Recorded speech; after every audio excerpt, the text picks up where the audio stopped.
तो देखिए स्टूडेंट्स, आज अपन टॉपिक कर रहे हैं इंटरनल रिकंस्ट्रक्शन। ये बहुत ही इंपॉर्टेंट टॉपिक है और सीए, सीएस, सीएमए सभी एग्जाम में भी आता है और आपके बीकॉम में भी है और देन ये एमकॉम में भी है। बहुत ही इंपॉर्टेंट टॉपिक है। इंटरनल रिकंस्ट्रक्शन का मतलब क्या है कि जब कोई कंपनी है उसकी पोजीशन बहुत ज़्यादा खराब हो जाए।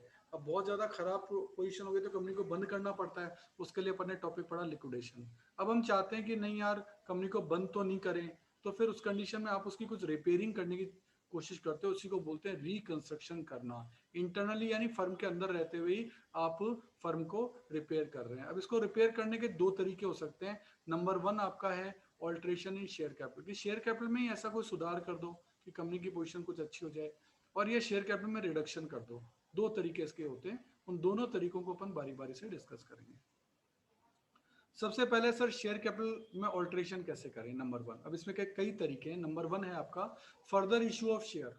शेयर को और इशू कर दो, और ऐसा आपने चैप्टर 12th में पढ़ा था, issue of share, application, allotment, first call, fine call, वो वाला।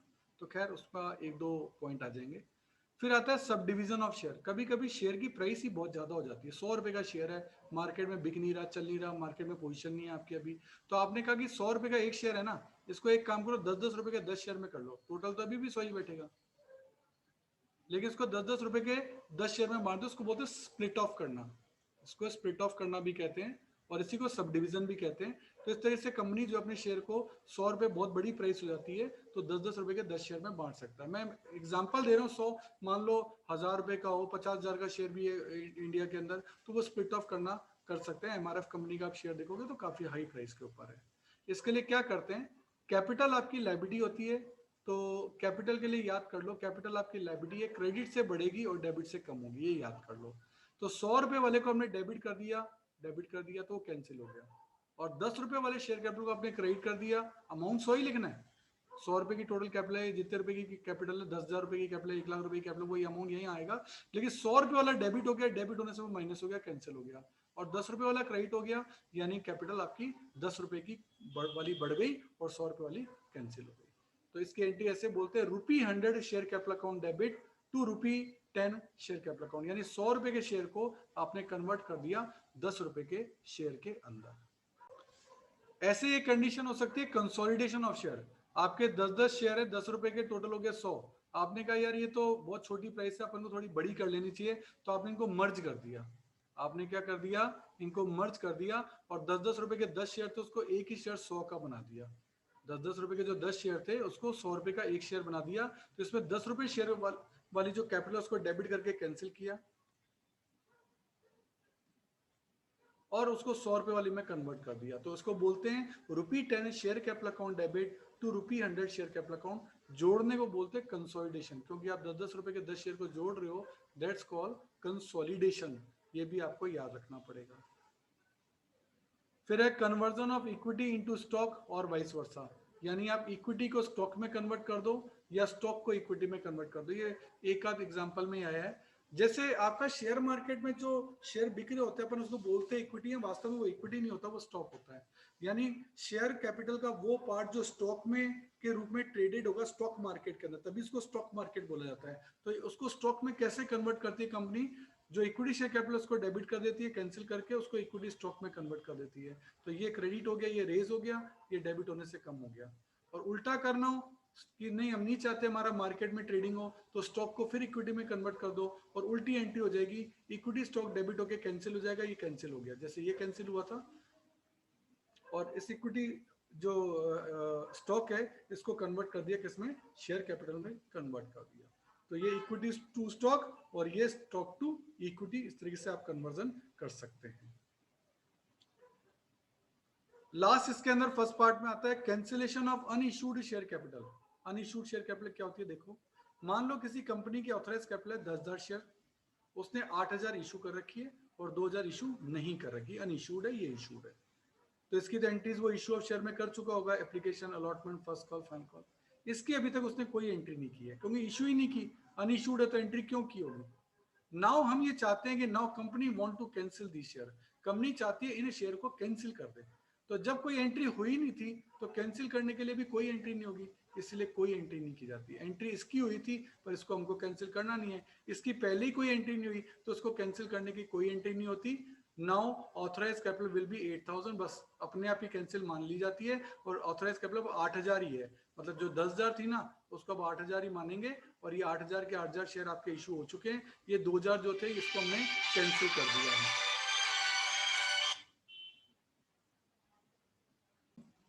तो देखिए स्टूडेंट, यहाँ कर अपना पहला पॉइंट खत्म हो गया कि ऑल्ट्रेशन इन शेयर कैपिटल जो आप करते हैं उसके लिए क्या है। अब अपन लेंगे रिडक्शन इन शेयर कैपिटल। ये बड़ा टेक्निकल पॉइंट है, इसको आपको बहुत ध्यान से समझना पड़ेगा और काफी चीजें इसमें आपको सीखने को मिलेंगी कि रिडक्शन इन शेयर कैपिटल कैसे होता है। तो यहाँ से हमारा टॉपिक चालू हो रहा है रिडक्शन इन शेयर कैपिटल। तो बहुत ध्यान से समझेगा कि ये चीज क्या है।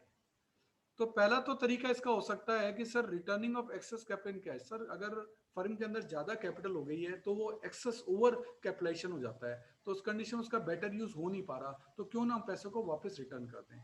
रिटर्न करने के क्या तरीके हैं कि सर फेस वैल्यू को चेंज नहीं करना, फेस वैल्यू रिमेन सेम। क्या मतलब है, मान लो 1,000 शेयर है, 10 रुपए का एक है फेस वैल्यू, और कंपनी ने 10 रुपए मांग रखे और लोगों ने पेडअप भी 10 कर दिए, यानी फुली पेडअप शेयर हो गया, जितना कॉल्ड अप होता है पेडअप है तो फुली पेडअप हो गया। अब कंपनी 2 रुपए रिटर्न करना चाहती है कि यार ज्यादा आ गए, हमको इतनी की जरूरत ही नहीं।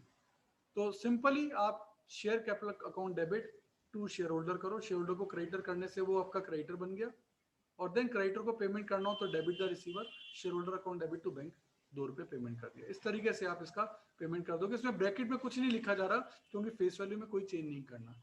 फेस वैल्यू में जब चेंज करना होगा तब ब्रैकेट में लिखा जाता है, अदरवाइज ब्रैकेट में कुछ लिखने की जरूरत नहीं है। यहाँ तो 2 रुपए जो आए थे कैपिटल के क्रेडिट हुए थे वो हमने डेबिट करके वापस से कैंसिल कर दिए, शेयर होल्डर को क्रेडिट कर दिया, शेयर होल्डर को डेबिट करके debit the receiver to bank करके उसको 2 रुपए का पेमेंट कर दिया। इसमें क्या होता है कि आपकी फेस वैल्यू रिमेन सेम है, यानी फेस वैल्यू आज भी 10 रुपए ही है। पेड अप वैल्यू 2 रुपए लौटा दी तो 10 की जगह क्या हो गई, 8 हो गई। यानी कंपनी को इन फ्यूचर सालों बाद कभी पैसे की जरूरत होगी तो वो 2 रुपए मांग सकती है, क्योंकि कंपनी की जो फेस वैल्यू है वो आज भी 10 रुपए ही है। 8 रुपए तो उसने कम करी है, फेस वैल्यू को कम नहीं किया, उसने 2 रुपए लौटा के पेड अप वैल्यू कम की है, और वो 2 रुपए कभी भी फ्यूचर में कॉल्ड अप वापस से कर सकती है, क्योंकि इस मेथड में फेस वैल्यू कम नहीं हुई है। इससे रिजल्ट क्या होगा कि आपके 1,000 शेयर आज भी 10 रुपए के, फेस वैल्यू आज भी 10 रुपए है। कॉल्ड अप अब आपका 8 है क्योंकि 2 रुपए आपने रिटर्न कर दिए, और पेड अप भी अभी 8 ही क्योंकि 2 रुपए आपने रिटर्न कर दिए। Company can again call ₹2 if required, अगर जरूरत हो तो कंपनी 2 रुपए मंगवा सकती है, ये बात तय है। अब आता है फेस वैल्यू ऑल्सो रिड्यूस की। सर अब तो है ना 2 रुपए तो लौटाने हैं और फेस वैल्यू भी रिड्यूस कर देनी है, 10 रुपए की जगह 8 रुपए। तो उस कंडीशन में ब्रैकेट में लिखना पड़ेगा ₹10 शेयर कैपिटल अकाउंट डेबिट ₹2 8। ये 10 रुपए की कैपिटल कितने की बन गई, 8 की। ये डेबिट करने से कैंसिल हो गई, ये क्रिएट हो गई। 1,000 शेयर थे, 10 रुपए का एक 10,000, 1,000 शेयर है 8 रुपए का एक 8,000, और शेयर होल्डर को क्रेडिट कर दिया 2,000 रुपए से क्योंकि वो आपका क्रेडिटर बन गया। ये 2,000 रुपए अब हम उसको डेबिट द रिसीवर करके share holder account debit to bank करेंगे। इससे क्या होगा, आपका 10 रुपए की शेयर की वैल्यू 8 रुपए हो गई। इससे रिजल्ट क्या निकलेगा, रिजल्ट क्या निकलेगा, फेस वैल्यू जो थी अब 8 रुपए हो गई है, आपका कॉल्ड अप भी 8 ही है, और 10 रुपए पेड कर रखा था लेकिन 2 आपने लौटा दिए तो पेड अप भी 8 ही है। अब 8 के शेयर पे 8 ही कॉल्ड अप है, 8 ही पेड अप है, तो फुली पेड अप हो गया। तो कंपनी कांट कॉल ₹2 अगेन, अब नहीं मांग सकती sir fully share fully paid up है। जब फुली पेड अप है तो कैसे मांगेगी, because share is now fully paid up. तो ये कंडीशन इस रिजल्ट को, इसीलिए रिजल्ट मैं समझा रहा हूं कि इसका रिजल्ट क्या होगा वो भी समझना जरूरी है। अब इसमें आगे जो बात आ रही है, वेविंग ऑफ अनकॉल्ड कॉल्स, यानी जो कॉल है जो हमने अभी मांगी नहीं है, मान लो फाइनल कॉल अभी तक मांगी नहीं है और हम कह दें चलो यार ये कॉल रहने दो, हमको जरूरत ही नहीं है, कंपनी को जरूरत नहीं है, और शेयर को हम अभी से ही फुली पेड अप मान रहे हैं। कहने का मतलब क्या, देखो 1,000 शेयर है, 10 रुपए का एक फेस वैल्यू है 10 रुपए, अभी तक आपने 8 रुपए मांगे हैं, इसका मतलब आप 2 रुपए की फाइनल कॉल मांग सकते हो। अच्छा 8 रुपए जो मांगे वो दे भी दिए, तो यानी 2 रुपए अभी भी आप मांग सकते हो और उनको देने, और 2 रुपए अभी तक आपने नहीं मांगे, सही बात है, 10 में से कॉल्ड अप 8 ही है, तो इसका मतलब 2 अभी तक का है अनकॉल्ड है।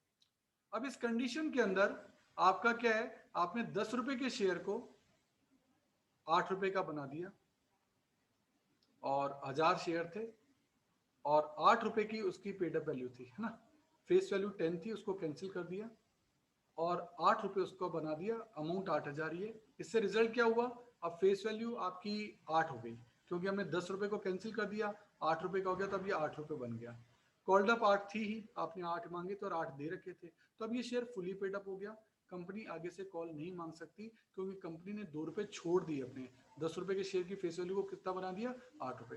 तो ये जो ब्रैकेट में हम लिखते हैं ना, ये बेसिकली फेस वैल्यू का खेल है। यहाँ फेस वैल्यू आती है कि हाँ भाई आपकी फेस वैल्यू 10 रुपए से घटकर 8 रुपए हो गई।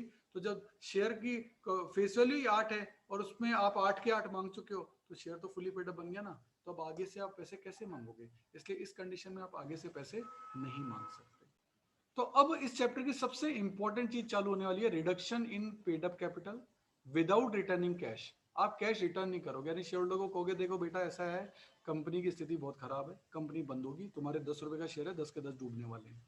तो शेयर होल्डर कहेगा भाई साहब मेरे 10 के 10 रुपए डूब जाएंगे। तो आप उनको प्लान करोगे, देख सुन एक तरीका हो सकता है कि 10 रुपए का शेयर है ना, तो हम तेरे को एक काम करते हैं, हम तेरे को 5 ही देंगे वापस, बाकी 5 तो छोड़ दे। तो अब शेयर होल्डर सोचेगा यार एक तरीका तो है 10 के 10 ही डूब जाए, और एक तरीका है चलो 5 ही डूबे, 5 तो मिलेंगे, क्या ठीक है 5 छोड़े। तो उसी को कहते हैं कि reduction in paid up capital without returning cash. Company cash return नहीं कर रही 5 रुपए, कंपनी कह रही है 5 रुपए हमने खा लिए। एक्चुअली खा क्या लिए, कंपनी उन 5 रुपए से अपने लॉसेस को पूरा करेगी, अपने लॉसेस को राइट ऑफ करेगी। कैसे होता है कैपिटल रिडक्शन की स्कीम, मैं आपको बताता हूँ। देखो होता क्या है कि शेयर कैपिटल की पेड अप वैल्यू इसमें कम होती है, कम की जाती है। कम करने से कैपिटल रिडक्शन नाम का एक नया अकाउंट खुलता है, इस अकाउंट में पैसा आ जाता है, वो 5 रुपए इसमें आ गए। इस 5 रुपए का यूज होगा लॉसेस को राइट ऑफ करने में, और अगर पैसे पूरे हो गए बहुत अच्छी बात, अगर बच गए तो वो कंपनी के लिए कैपिटल प्रॉफिट कहलाएगा और उसको कैपिटल में ट्रांसफर कर देंगे। तो कुल मिलाकर शेयर कैपिटल का पैसा रिड्यूस किया जाता है, वो पैसा आता है कैपिटल रिडक्शन में। इस कैपिटल रिडक्शन का यूज किया जाता है वेरियस लॉसेस को राइट ऑफ करने में। फिर भी यदि यहाँ कोई पैसा बच जाए तो वो आपका बैलेंसिंग जो बचेगा वो कैपिटल रिजर्व में ट्रांसफर कर दिया जाएगा। बाकी जब क्वेश्चन करोगे तो ये चार्ट बहुत काम आएगा, इस चार्ट को याद रखिएगा कि आपके दिमाग में इमेज जो बननी चाहिए वो ये बननी चाहिए, अपन को ध्यान रखना है। अब कैसे होता है reduction in paid up capital, वो देखिए। पहला केस है A, if face value of share is not reduce. Face value को रिड्यूस नहीं करना, यानी ब्रैकेट वाला यूज नहीं होगा, है ना।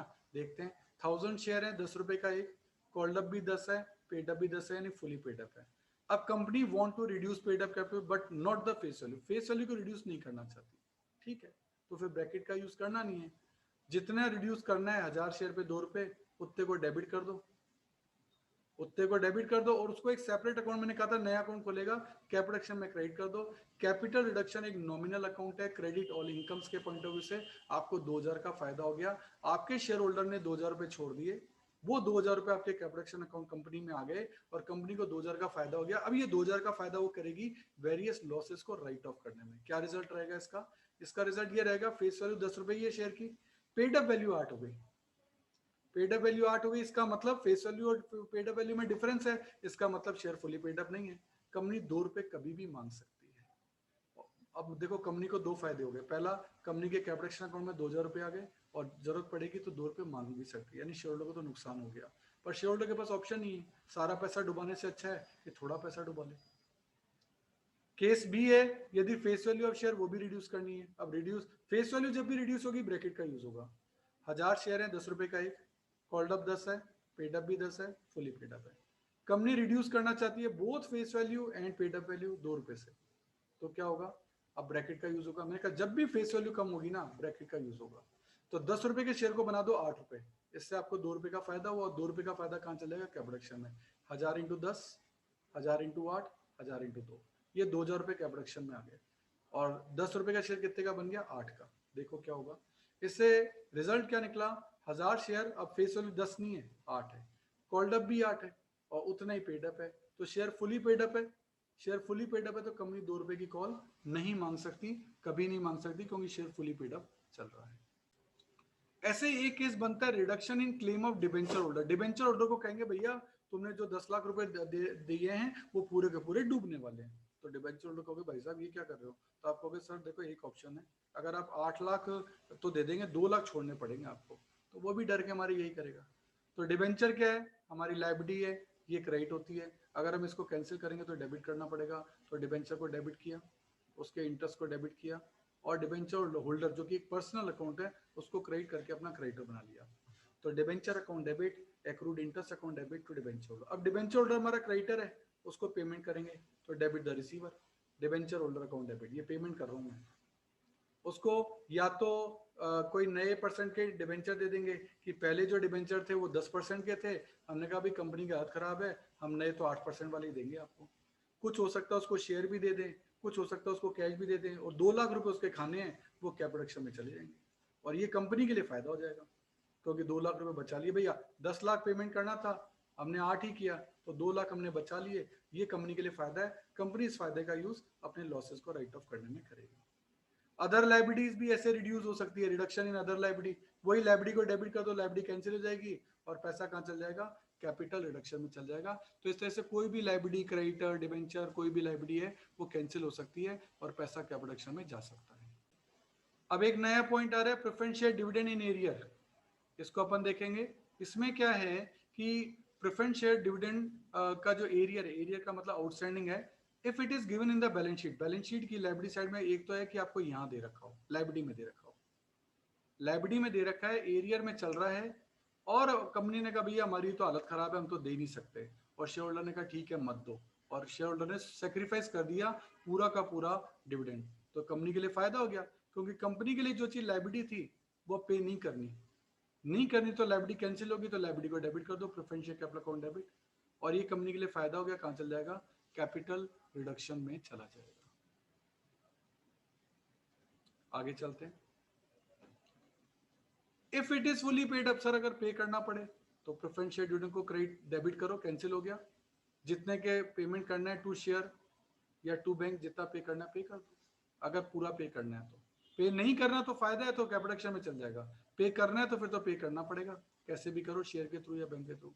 और मिक्सअप भी हो सकता है, सर पार्टली तो सेक्रीफाइस कर लो और पार्टली पेड कर दो, तो ठीक है, प्रेफरेंस डिविडेंड अकाउंट डेबिट, जितना पे करना है वो तो टू बैंक या टू शेयर हो जाएगा, और जितना पे नहीं करना, जितना पे नहीं करना वो आपके लिए फायदा हो जाएगा, वो कैपिटल रिडक्शन में ट्रांसफर कर दिया जाएगा।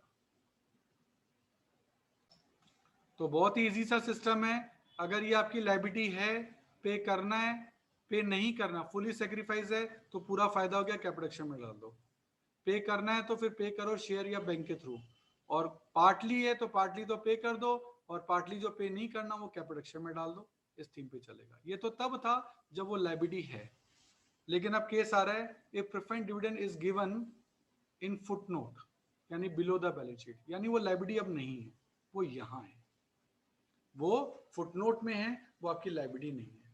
अब it is fully sacrifice, share holder क्या चलो मत दो, तो कंपनी कहेगी हम तो पहले ही लाइबिलिटी नहीं मान रहे थे, तुमने छोड़ दी, अच्छी बात है, अब हमें कैंसिल किसको करना, लाइबिलिटी तो ही नहीं, तो इसलिए कंपनी कोई एंट्री नहीं करेगी, कोई लाइबिलिटी है ही नहीं, कंपनी ने उसको लाइबिलिटी में दिखाई नहीं रखा था, तो कोई एंट्री नहीं होगी।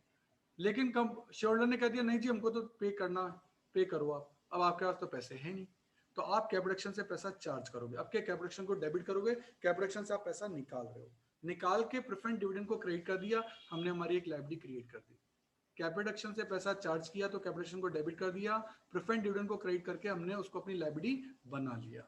अब प्रेफरेंस डिविडेंड की लाइबिलिटी है, उसको डेबिट करके हम पेमेंट करेंगे, तो या तो टू बैंक या टू शेयर, तो इस तरह से इसको बोलते हैं लाइबिलिटी क्रिएट करना। जब भी आप कैपिटल से पैसा चार्ज कर रहे हो यानी आप अपनी लाइबिलिटी क्रिएट कर रहे हो, और देन ये उसका क्या कर रहे हो, ये आप उसका पेमेंट कर रहे हो, इस तरीके से आपको पेमेंट इसका करना पड़ेगा। Profit on revaluation of asset, भाई एसेट भी रिवैल्यू हो सकती है, अगर प्रॉफिट है, एसेट्स को अगर अपन डेबिट करेंगे तो बढ़ती है, तो एसेट्स को डेबिट कर दो, बढ़ गई एसेट्स, इससे आपको फायदा हुआ, फायदा कहाँ जाएगा, कैपिटल में, ये आपके लिए प्रॉफिट हो गया। लॉस भी तो हो सकता था, लॉस है तो एसेट्स को कम करना है, तो एसेट क्रेडिट होगी, अब तो एसेट तो क्रेडिट हो गई, ऊपर डेबिट हुई थी ना, तो इससे एसेट कम हो गई, ये आपके लिए नुकसान है, नुकसान है तो लॉस है तो कैपिटल को डेबिट करो, तो debit all expenses credit all incomes, यहाँ एसेट बढ़ रही थी इसलिए डेबिट कर दिया, यहाँ एसेट कम हो रही है तो क्रेडिट कर दिया, सिंपल सा रूल चलेगा। ऐसे रिकॉग्निशन ऑफ एनी लाइबिलिटी, अब आपको पता लगी कोई liability not yet provided for, जिसका अभी तक हमें अंदाजा ही नहीं था, अब पता लग रही है, तो लाइबिलिटी का क्रिएशन करना पड़ेगा कि सर ये तो नई लाइबिलिटी पता लग गई, हमें तो पता ही नहीं था ऐसी कोई लाइबिलिटी है, पर अब पे करनी पड़ेगी, तो लाइबिलिटी जो है वैसे तो क्रेडिट होती है, तो हमको लाइबिलिटी को क्रेडिट करना पड़ेगा, और इसके लिए पैसा चार्ज करना पड़ेगा, वो कहाँ से करेंगे, कैपिटल से, that is a loss for you, तो आपने कैपिटल को डेबिट कर दिया, एंट्री बनी capital reduction account debit to liability, liability इससे क्या हो गई, क्रिएट हो गई, ये लाइबिलिटी का क्रिएशन होगा। लाइबिलिटी क्रेडिट करने से क्या होती है, बढ़ती है, इसलिए आपने लाइबिलिटी को क्या किया, क्रेडिट किया। इसके अलावा राइट ऑफ मिसलेनियस एक्सपेंसेस, आप देखते हैं बैलेंस शीट में या मिसलेनियस एक्सपेंसेस होते हैं जो लॉस है, डेबिट होते हैं, एसेट्स है तो डेबिट होगी, उसको क्रेडिट कर दे तो उसका अकाउंट क्लोज हो जाएगा। पर लॉस राइट ऑफ करना है तो कहीं ना कहीं से तो चार्ज करना पड़ेगा, तो आप कहां से चार्ज कर रहे हो, कैपिटल एक्शन से, डेबिट ऑल एक्सपेंसेस, क्योंकि आपने कैपिटल एक्शन से एक लॉस चार्ज किया। नाउ अब आप कैपिटल एक्शन को क्लोज करेंगे, आखिरी स्टेप पे आप आ गए हैं। जितनी भी जगह आपने कैपिटल एक्शन को डेबिट क्रेडिट जितना भी किया उसको कैपिटल एक्शन में आप डेबिट क्रेडिट जहां भी करना है कर दो, या तो ये इक्वल आ जाएंगे, बहुत ही कम चांस ऐसा होगा, तो कोई एंट्री करने की जरूरत नहीं है। पर अगर वो क्रेडिट बैलेंस है यानी क्रेडिट साइड ज्यादा है डेबिट कम है, तो फिर वो जो बचा हुआ बैलेंस है वो कहां ट्रांसफर होगा, कैपिटल रिजर्व में। इसकी एंट्री होगी capital reduction account debit to capital reserve.